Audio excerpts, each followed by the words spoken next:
நவீன அலுவலகங்களிலுமே பெண் அதிகாரம் இருக்கு. New age offices, new work ஸ்பேசஸ்ல a few words மேம். வணக்கம்.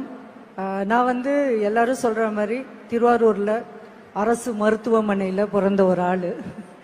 அங்கேருந்து நாகப்பட்டினம் அங்கே எங்கன்னு படிச்சுட்டு சென்னை இங்க கிராஜுவேஷன் பண்ணி அதுக்கப்புறமா டெல்லியில் போய் வேலை பார்த்து அதுக்கப்புறமா யூஎஸ் எல்லாம் போய் கஸ்டமரோடலாம் இருந்து அங்கெல்லாம் வேலையெல்லாம் பார்த்துட்டு வந்தோம்.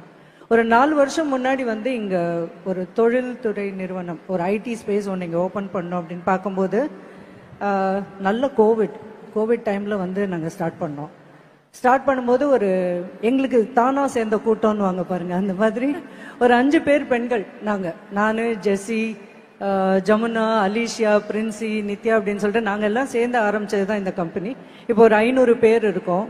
தமிழ்நாடு கவர்மெண்டோட ஒரு MOU சைன் பண்ணி போன 7ஆம் தேதி போய் மதுரையில் போய் நாங்கள் கையெழுத்து போட்டுற அளவுக்கு நாங்கள் வளர்ந்தோம். அப்படின்னா இது இந்த தமிழ்நாட்டுக்கும் தமிழ் மக்களுக்கும் நம்மளுடைய பாரம்பரியத்துக்கும் கலாச்சாரத்துக்கும் பெண்களை ஊக்குவிக்கும் ஒரு திறனுக்கும் இருக்கிற ஒரு நல்ல ஒரு எடுத்துக்காட்டு அப்படின்னு எனக்கு தோணுது.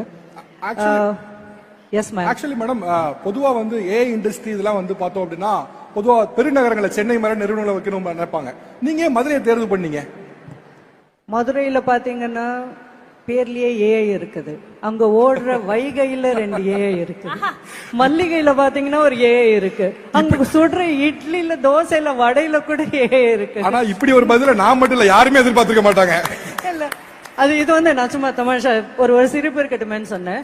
நல்ல பள்ளிக்கூடங்கள், நல்ல கல்லூரிகள், நல்ல மாணவர்கள், நல்ல திறனாளிகள் அங்க இருக்கும்போது அங்க போறதுல ஒன்றும் தப்பே இல்லை. நாங்க சென்னையில ஆபீஸ் வச்சிருக்கோம். இருந்தாலும் எங்களோட ஆபீஸ்ல பாத்தீங்கன்னா ஒரு 20-30 பேர் இருக்கிற 150 பேர்ல ஒரு 30 பேர் Thursday Friday ஆச்சுன்னா பேக தூக்கிட்டு பர்வீன் டிராவல்ஸ்ல ஏறி கிளம்பி போயிடுவாங்க மதுரைக்கு. So that's why we have chosen Madurai. Thank you. Thank you for this opportunity. Thank you.